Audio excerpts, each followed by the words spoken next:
Alam mo bang marami sa mga binibili mo, wala naman talaga sa plano? Aminin mo, may mga pagkakataon na lumalabas ka ng bahay na may isa lang talagang gustong bilhin. Pero pag uwi mo, mas marami na ang dala mo kesa sa pinlano mo. Minsan, dahil sa free shipping ng Shopee. Minsan, dahil sa hinihintay mo yung 10-10, 11-11 ng Lazada. Minsan, dahil may nadaanan ka lang sa SM. Minsan, dahil may nakita kang setup sa IKEA na parang bagay sa bahay mo.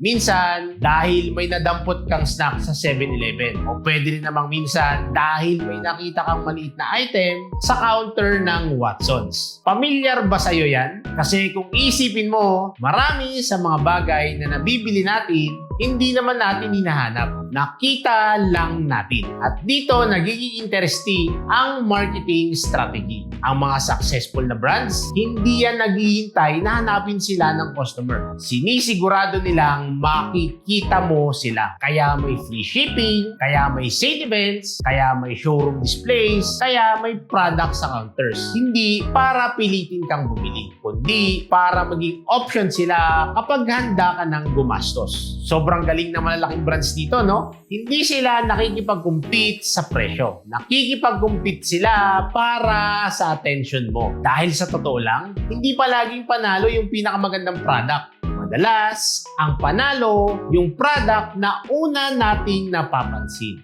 Ikaw, ano yung pinaka-random na bagay na nabili mo kahit wala naman talaga sa plano? Please type sa comment section kung ano yun. If you want more marketing secrets behind everyday brands, please follow for more.